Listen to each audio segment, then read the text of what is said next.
ang alamat ng pagong at ng kanyang matigas na balat. Noong unang panahon, sa isang luntiang gubat na puno ng masasayang hayop, may nakatirang isang pagong na kilala sa kanyang kabaitan. Magandang umaga mga kaibigan, may maitutulong ba ako sa inyo? Ayos lang kami kaibigan Pagong. Salamat nga pala kahapon sa pagtulong mo sa akin ha, malaking tulong ang ginawa mo. Hanggang ngayon kinakain ko pa yung binigay mong prutas sa akin.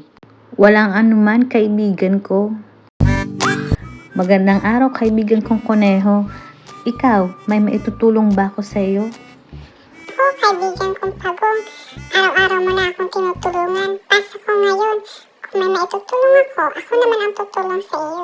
Sige kaibigan kong Kuneho, mag-iikot-ikot na lang ako dito sa gubat. Magandang araw ulit sa iyo. Kahit mabagal maglakad si Pagong, mabilis naman ang kanyang puso sa pagtulong sa iba. Hello kaibigang Matching, ang sigla-sigla mo ngayon ah. Kamusta na palang pakiramdam mo? Kahapon sabi mo masakit ang likod mo kaya nagpatulong ka sa akin. Masaya akong makita ang ayos ng pakiramdam mo. Ha? Hindi pa. Masakit pa rin ang likod ko, kaibigang Pagong. Kaya kung pwede, magpatulong sana sa iyo na kayaman.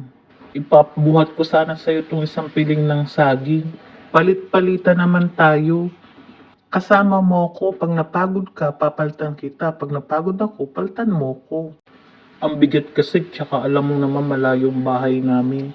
Kung ayos lang sa'yo, kaibigan.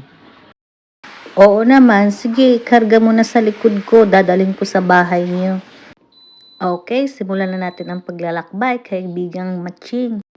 Hindi alam ni Pagong na may masamang balak si Matching.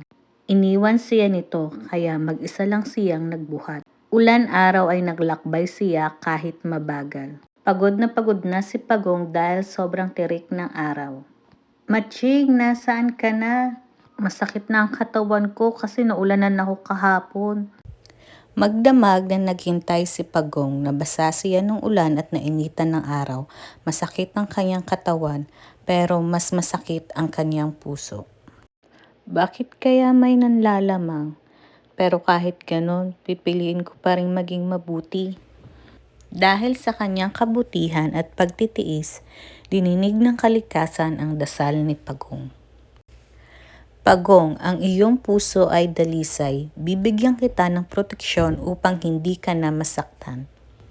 At unti-unting tumigas ang balat ni Pagong. Salamat, maraming salamat po. Kinabukasan, bumalik si Pagong sa gubat na may matigas na shell sa likod. Pagong, anong nangyari sa likod mo?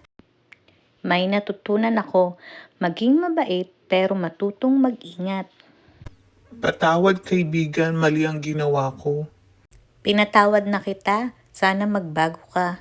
At mula noon, ang Pagong ay nagkaroon ng matigas na balat, hindi lamang para sa proteksyon ng katawan, kundi bilang paalala na ang kabutihan ay may hangganan. At ang gubat ay nanatiling masaya dahil natutunan ng lahat ang tunay na kahulugan ng respeto at kabutihan.